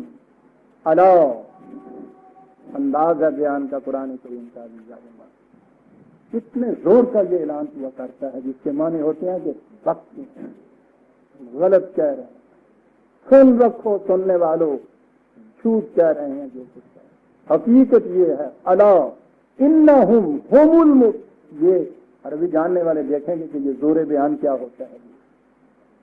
الا انہم هم المفسدون، یاد رکھو فساد پیدا کرنے والے یہی ہیں، بالیقین یہی ہیں، کوئی اور نہیں ہے۔ اور آگے ہے ولکن لا یشعرون، کہتے یہ ہیں کہ بتائیے کہ صاحب مزدور کے خون کہاں سے نکلا؟ کہاں فساد ہم نے کیا؟ لت نہیں ماری ہم نے اس کو کوئی بھی، بالکل نہیں تھا۔ نہایت اطمینان اور امن سے فیکٹری کے اندر آتے ہیں، اس کے بعد جو مقرر کیا ہوا ہے ان کے ساتھ ویجز وغیرہ اس کے مطابق دیا جاتا ہے سارا کچھ۔ یا شعور چاہتے یہ ہیں کہ یہ چیز جو ہے محسوس شکل میں پتہ چلے کہ ہم نے کیا فساد یوں کیا ہے۔ بات تو شاعری کی تھی لیکن کیا گیا تھی کیا کسے بتائے انہیں، نہیں لفظ کچھ اور ہے۔ خون آرزو کیا ہے، بات کیسی ہے؟ خون آرزو کیا ہے، انہیں یہ ضد ہے کہ دیکھیں گے رنگ و بو کیا ہے۔ جو خون آرزو کا رنگ و بو دیکھتا کہے کہ ہم مانتے ہیں کہ واقعی خون ہوا ہے، کسے بتائے کوئی خون آرزو کیا ہے، انہیں یہ ضد ہے کہ دیکھیں گے رنگ و بو کیا ہے۔ ولیکن لا یشعرون، یہ اپنے اس فساد کا رنگ و بو دیکھنا چاہتے ہیں۔ کہتے ہیں کیوں دکھائیے، محسوس طور پر دکھائیے کہ ہم نے کہاں لت مار دی۔ کہتا ہے یہ فساد وہ ہے جو یوں محسوس طور پر رنگ و بو سے نہیں دیکھا اور دکھایا جا سکتا۔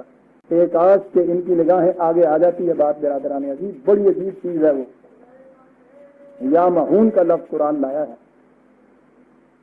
وہاں میں یہ عرض کروں گا کتنی باریکی میں قرآن چلا گیا ہے کہ یہ ماتھے کی آنکھوں سے دیکھی جانے والی چیز نہیں ہے، یہ دل کی آنکھوں سے دیکھے جانے والے فساد ہوتے ہیں۔ اور یہ کہتے ہیں کہ ہمیں دکھاؤ ان آنکھوں سے کہ ہم نے کیا فساد مچا دیا ہے۔ وَإِذَا قِيلَ لَهُمْ آمِنُوا كَمَا آمَنَ النَّاسُ قَالُوا أَنُؤْمِنُ كَمَا آمَنَ السُّفَهَاءُ۔ جب ان سے کہا جاتا ہے کہ جس طرح سے یہ جماعت مومنین اس نظام کی صداقت پر ایمان لائی ہے، پھر جس طرح سے اپنے اعمال سے انہوں نے اس اپنے ایمان کی تصدیق کی ہے، یہ کرتے ہیں، تم بھی اس طرح سے کہو، تم بھی اس طرح سے کرو۔ آگے بات بڑی عجیب کرو، کسی سے جب یہ کہا جائے نا آج کے معاشرے میں کہ صاحب دیانتداری سے کام لو، ایمانداری سے تجارت کرو، اس کے اندر یہ اس قسم کا دھوکہ کرے ہم کھولنا یا میرے سے نہ کرو، دیکھو تو صحیح فلاں آدمی اس طرح سے وہ چلتا ہے، فوراً یہ ریکارڈ ہوتا ہے کہ صاحب 4 دن کے بعد پتہ چل جائے گا اس ہندو کو کہ اس روش کا نتیجہ کیا ہوتا ہے، وہ تو اپنا نفع نقصان بھی نہیں جانتا، بڑا ہے ایمانداری سے کام کرنے والے، سمجھے؟ آپ کے ہاں اگر محکموں کے اندر کوئی شخص کانسنسس ورکر ہو جائے، ضمیر کے احساس سے، دیانتداری سے، محنت سے، ایمانداری سے وہاں کام کرے، وہ ارد گرد والے باقی سارے اس کو بیوقوف کہتے ہیں۔ جب ان سے کہا جاتا ہے کہ صاحب اس طرح سے ایمان لاؤ، اس روش پہ چلو جس روش پہ یہ چلتے ہیں، وہ کہتے ہیں کہ یہ تو بیوقوفوں کی ایک جماعت ہے، جن کو اپنے نفع نقصان کا بھی پتہ نہیں، یہ اس اصول کے مطابق سارا دن یہ فیکٹری لگا کے بیٹھے ہوئے ہیں، سال کے بعد دیکھنا کہ اس میں سے بچتا ان کو کیا ہے، تو ہم ان کی طرح سے ہم بھی کرنے لگ جائیں۔ ہم ایسے بیوقوف نہیں ہیں۔ جب ان سے کہا جاتا ہے کہ ان کی طرح تم بھی ایمان لاؤ، وہ کہتے ہیں کہ انؤمن کما آمن السفہاء، ان بیوقوفوں کی جماعت کی طرح ہمیں بھی چاہتے ہو کہ ہم بھی ان کی طرح سے تباہ ہو جائیں۔ سفہاء عجیب لفظ، صفاحت عقل و فکر سے کام نہ لینے والے کے ساتھ۔ اب دیکھیے انہوں نے کہا ہے کہ یہ جماعت جو اتنی محنت کرتی ہے اور پھر اپنی ضرورت سے زائد دوسروں کی احتیاج کو پورا کرنے کے لیے دے دیتی ہے، کچھ جمع نہیں کرتی، کہیں جائیدادیں کھڑی نہیں کرتی، بینک بیلنسز کوئی نہیں ہوتے ان کے، بعض اوقات اپنی ضرورت کو بھی روک لیتی ہے، دوسروں کی ضرورتوں کو پورا کرتی ہے۔ یہ بیوقوفوں کی ایک جماعت کھڑی کہتے ہیں، ہمیں کہتے ہیں تم بھی ایسا ہی کرو صاحب۔ صفاحت عقل و فکر سے کام نہ لینا۔ آپ کو معلوم ہے کہ یہ جو بڑے بڑے ہمارے ہاں کے ہوتے ہیں، ان کے نزدیک بیوقوف کون ہوتا ہے؟ یہ تو قرآن کی بات ہے 11/27۔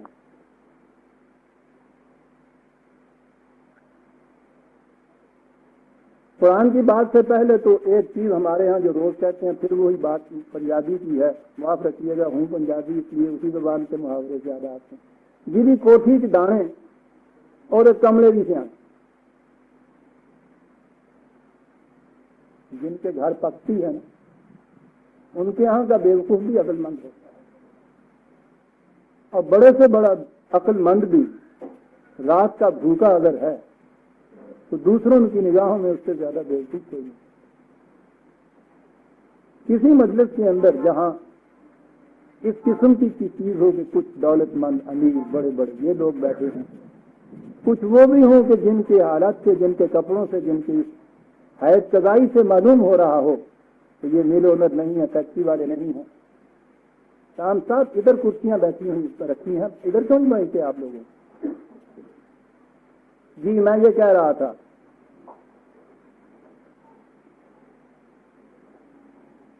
کہ اس قسم کے مجمع کے اندر گفتگو ہو رہی ہو، یہ جو بظاہر نظر آتا ہے حیث قضائی سے کہ کوئی بڑا امیر آدمی نہیں ہے، وہ بیچ میں ایک بات کہنا چاہے، آپ دیکھیں گے ادھر سے متفق علیہ طور پر بوچھار آ جائے گی کہ میں خاموش رہو، تمہیں کیا پتا ان معاملوں کے متعلق، تم مت دخل دو۔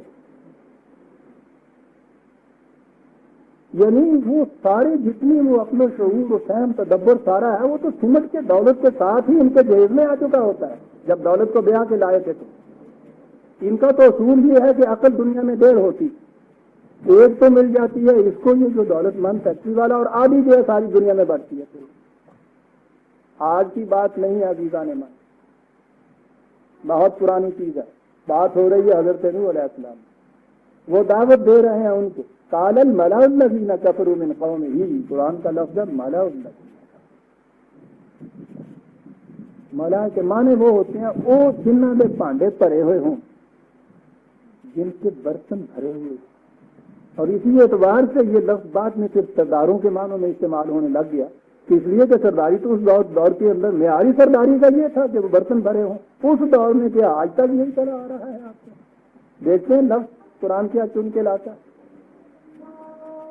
انہوں نے یہ دعوت دی تو وہ جو تھے جن کے وہ برتن بھرے ہوئے تھے، انہوں نے کہا ما نراک الا بشرا مثلنا، کیا تم کہہ رہے ہو، ہم تو دیکھتے ہیں کہ ہماری طرح کے ایک انسان تم بھی ہو، چلیے جہاں تک بھی خیر ہے، اپنے طور کا انسان تو اس کو کہہ دیا، اس لیے کہ یہ انبیاء عام طور پہ بڑے گھرانوں سے ہوا کرتے تھے. یہ بات آگے آتی ہے، وہ کہتے ہیں کہ اگر ہود یہ کہتا کہ صالح کے متعلق ہے کہ تمہارے گھرانے کا ہمیں پاس نہ ہوتا تو پھر دیکھتے تم کیسے اس قسم کی باتیں کرتے. خیر نبی کو تو یہ کہا. آگے ہے بات وَمَا نَرَاكَ اتَّبَعَكَ إِلَّا الَّذِينَ هُمْ أَرَاذِلُنَا بَادِيَ الرَّأْيِ. تو یہ جو تمہارے ساتھ یہ جماعت ہے، جو یہ تم کہتے ہو کہ یہ ایمانداروں کی جماعت ہے، وہ لوگ ہیں جو بڑے چھوٹے چھوٹے پیشے سے کام کرتے ہیں. کوئی کنجڑے ہیں، کوئی دکاندار پہ ہیں، کوئی موچی ہے، کوئی جلا ہے. یہ اس قسم کے لوگ ہیں. اراذلنا ہمارے معاشرے کے کمی ہے. جو نہیں پتہ آپ کے ہاں بھی ہمارے ہاں کمین کہتے ہیں. یہ کمین کہاں سے ہے؟ کمین کیا ہے؟ کام کرنے والا. ہاں جی وہ تو کمین ہونا ہی ہوا. اشراف یہ ہوں گے نا جب کام کوئی نہ کر کمین ہو جاتا ہے. گاؤں میں جتنے یہ کام کرنے والے ہوتے ہیں نا ان کو کمین کہا جاتا ہے. تو کہا یہ جو تمہارے ساتھ لگ گئے یہ تو ہمارے معاشرے کے کمین تھے. بادی الراہ یہ نظر آتا ہے ان کی طرف دیکھ کے کہ اگلو فکر ان کے اندر ہے ہی نہیں ہے. ضرورت ہی نہیں ہے کچھ تحقیق کرنے کی، کچھ پوچھنے کی، کچھ دیکھنے کی کہ واقعی ان کے بھیجے میں کچھ آئے نہیں.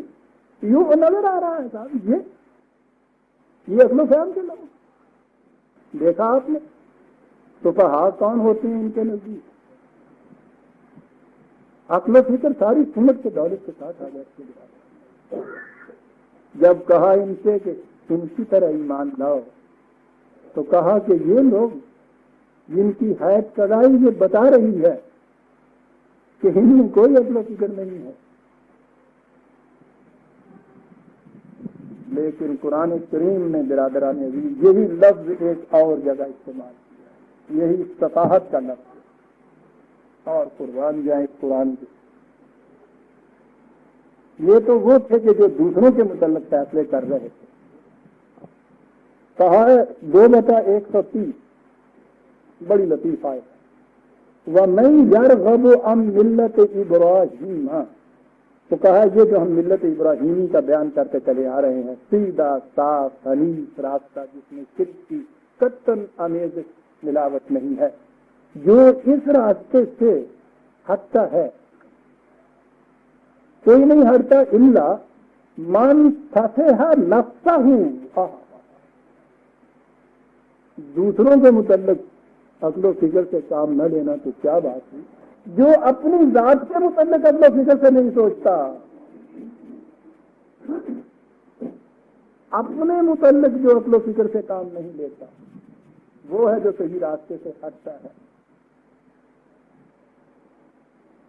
اگر یہ خود یہ سمجھتے کہ انسانی ذات کیا ہے، میں کیا ہوں، اس کی قیمت کیا ہے، کن چیزوں سے یہ سنورتی ہے، کن سے یہ بگڑتی ہے، اس کا نقصان کتنا بڑا نقصان ہے کہ جس کی تلافی نہیں ہو سکتی، اگر یہ اپنے نفس کے متعلق عقل و فکر سے کام لیتے تو تم دیکھتے کہ پھر یہ اس ملت سے کبھی نہ ہٹتے. اس ملت سے وہ ہٹتا ہے، یہ نہیں کہا کہ جو دوسروں کو بیوقوف سمجھتا ہے، جو خود اپنے آپ کو فریب دیتا ہے، اپنے متعلق عقل و فکر سے کام نہیں لیتا. صفیہ نفس ہوں قرآن ہے عزیزان. یہ جو دوسروں کو کہنے والے ہیں کہ یہ فقہا ہیں، کہا یہ دوسروں کو کیا کریں؟ یہ سیلف ڈیفیکشن جسے ہم کہتے ہیں، یہ خود فریب نفس ہے. اگر یہ خود اپنے ہی متعلق کبھی عقل و فکر سے بیٹھ کے سوچنے لگ جاتے اور اس قسم کی مفاد پرستیوں کی جذبات ان کے اوپر چھا نہ جاتے تو ان کو پتہ چلتا کہ ان کے نفس کے حق میں یہ بات ہے تو اس صحیح راستے کو اختیار کیا جائے. میں کہہ رہا تھا کہ ان سے جب کہا جاتا ہے کہ ایمان لاؤ ان لوگوں کی طرح، وہ کہتے ہیں کہ کیا ہم ان کی طرح ایمان لائیں کہ جو عقل و فکر سے کام ہی نہیں لیتے. قرآن نے کہا الا، پھر وہی دوہرایا الا انہم ہم السفہاء. سفہاء عقل و فکر سے کام نہ لینے والے وہ تو خود یہ ہیں کہ جنہوں نے اپنے آپ کو دھوکہ دے رکھا ہے. دیکھا فی قلوبہم مرض کی تشریح کیسے ہوتی چلی جا رہی. دوسرے کو دھوکہ دینے والا سمجھتا یہ ہے کہ میں اسے دھوکہ دے رہا ہوں. قرآن نے ہر مقام پہ یہ کہا ہے کہ نہیں، یہ اپنے آپ کو دھوکہ دے رہا ہے. اسے پتہ نہیں ہے کہ دوسرے سے دھوکہ دو کہ جو کچھ اس نے لیا ہے وہ تو اس کی کوئی متاع ہے، کوئی اضافی چیز ہے. اس دھوکہ دینے سے جو اپنا اس نے نقصان کیا ہے وہ اتنا بڑا نقصان ہے اس کے مقابلے میں کہ وہ irreparable loss ہے، اس کی تلافی نہیں ہو سکتی. اس لیے وہ ہر اس فریب کو جو دوسرے کو دیا جاتا ہے انسان کے اپنے فریب نفس سے تعبیر کرتا ہے اس کو. الا انہم هم السفہاء ولکن لا یعلمون. بات یہ علم و بصیرت سے سمجھ میں آ سکتی اور یہ ڈوبے ہوئے ہیں جذبات میں، اس واسطے یہ بات ان کی سمجھ میں نہیں آ سکتی. روش ان کی یہ ہے وَإِذَا لَقُوا الَّذِينَ آمَنُوا، جب یہ آ کے جماعت مومنین سے ملتے ہیں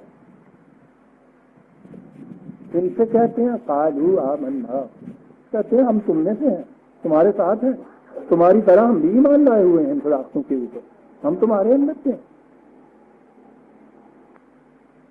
زیادہ دور تو جانے کی ضرورت نہیں. اگر یہ پولیٹیکل پارٹی جو ہے ان کے اندرون کے ورکنگ جو ہے کسی کو پتا ہو نا، جان کے دیکھا ہو کبھی کسی نے، ان کے یہاں دیکھیے یہ روش. صبح یہ پیش ہونا ہے بل بھائی یہ سارا کچھ، وہ کہیں گے صاحب بالکل ہم نے تو آپ سے کہا تھا کہ اس بل کو انٹروڈیوس کیجیے، ٹھیک ہے بالکل تمہارے ساتھ. اس کے بعد پھر دنیا کے اندر یہ شیاطین کی ترکیبیں جو ہیں بڑی عجیب چیز ہوتی ہیں. اس میں ایک بیلٹ ہوتا ہے باکس کے اندر، ہاتھ اٹھانے سے تو پتہ چل جاتا ہے، وقت میں پرچی ڈال دیں. قرآن اٹھایا ہوا ہے صاحب، یہ اس میں الیکشن کے ووٹنگ کے اندر آپ کو یہ مثالیں ملی نہیں ہوں گی.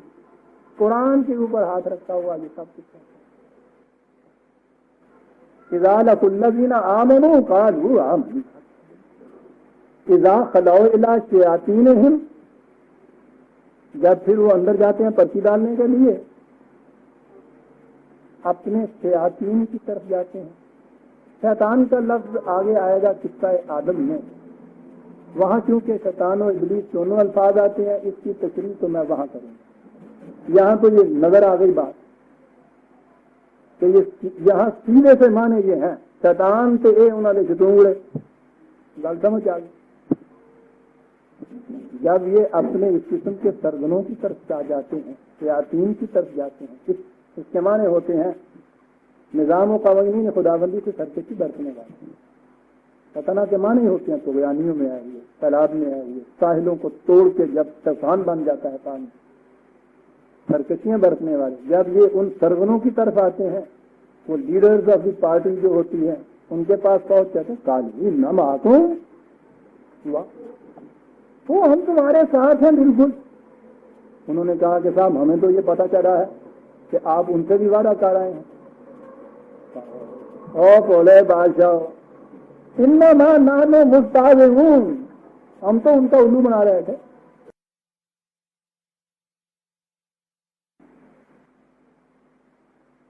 آپ نے ساتھی سمجھ لیا، سڑے بولے بادشاہ ہم مذاق کر رہے ہیں. آپ نے دیکھ لیا ہوگا اس کے پیشتر قرآن کہتا چلا آ رہا ہے دوسرے کو فریب دینے والا اپنے آپ کو فریب دے رہا ہے. اور یہاں یہ چیز کہی کہ یہ جو کہتے ہیں کہ ان کا مذاق اڑا رہے تھے اللہ ہو یستہزئہم، یہ قانون خداوندی کی روح سے خود اپنے آپ کا مذاق اڑا رہے ہیں. دوسرے کا یہ مذاق کیا اڑائیں گے؟ یہ جو چیز ہے نا عام طور پہ یہاں بھی اعتراض کیا جاتا ہے. کتاب یہاں کہا جاتا ہے کہ وہ مذاق اڑاتے ہیں، تو کہا ہے کہ صاحب اللہ ان کا مذاق اڑاتا ہے. تو اس میں فرق دونوں میں کیا ہوا؟ یہ ان کا مذاق اڑا رہے ہیں، اللہ ان کا مذاق اڑا ہے. یہ محاورے میں یہ چیز یوں نہیں ہوتی ہے. مذاق اڑانا جو ہوتا ہے اس کے معنی کچھ گہرے ہوتے ہیں. عربوں کے ہاں بھی کہتے ہیں جب کچھ بڑا لک و دک میدان ہو، جنگل ہو، جس کے اندر جا کے انسان راستہ کھو جائے، ملے نہ اس کو، سرگرداں ہو، تو وہاں کہتے ہیں مفازۃ حاضیۃ بالرحم. ایسا لک و دک میدان جنگل کہ جو سواروں کی ہنسی اڑا رہا تھا. ہمارے ہاں بھی ایک چیز ہے اقبال کی، وہ مانے فلال عید ہماری ہنسی اڑاتا ہے. آپ نے دیکھا ہنسی اڑاتا ہے کہ مانے کیا ہوتے ہیں؟ مذاق کرتا ہے معنی نہیں ہوتے، ہنسی اڑاتا ہے کہ معنی اور ہوتے ہیں، وہ ہوتے ہیں کہ جو پھر الفاظ میں تو دوسرے الفاظ میں تو آ نہیں سکتے، بات سمجھی جا سکتی ہے۔ حلال عید ہماری ہنسی اڑاتا ہے،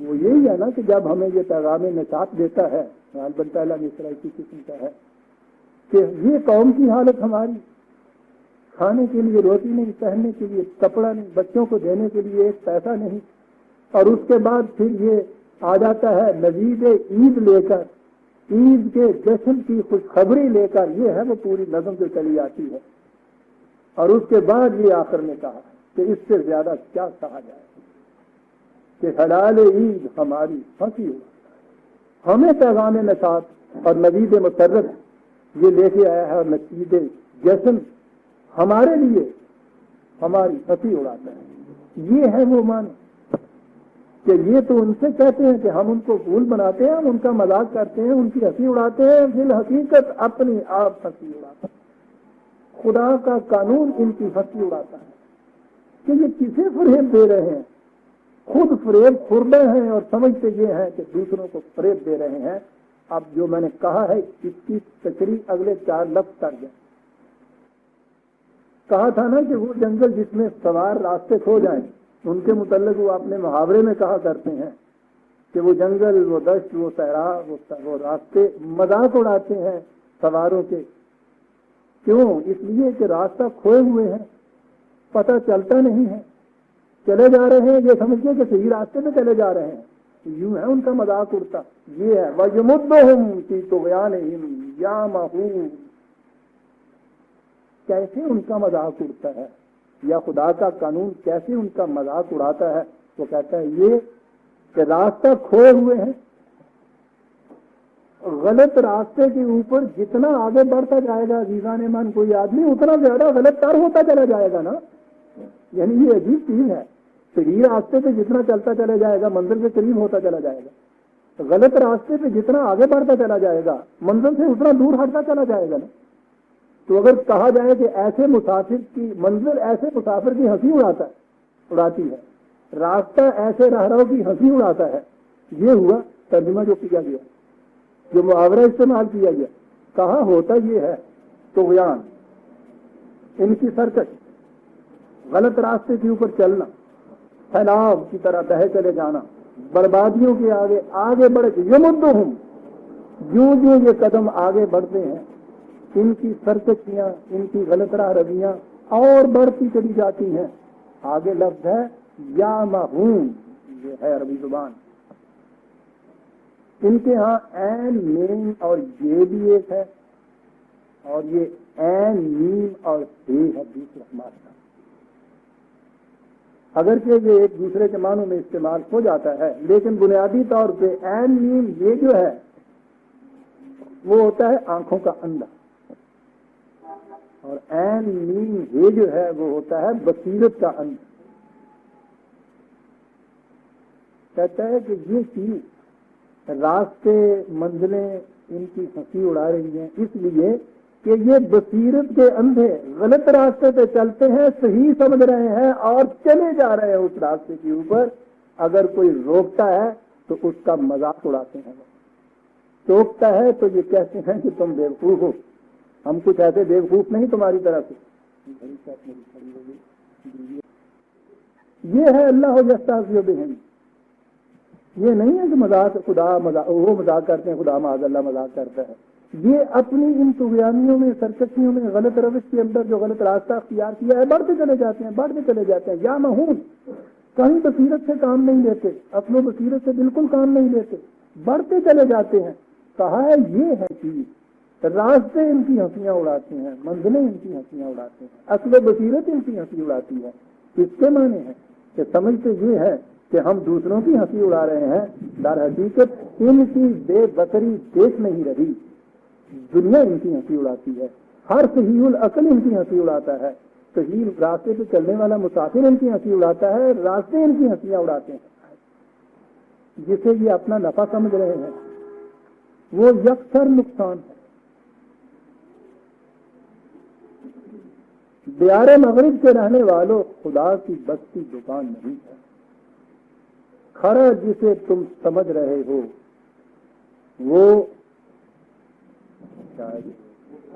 وہ کل ذرے کم عیار ہوگا، کم عیاری۔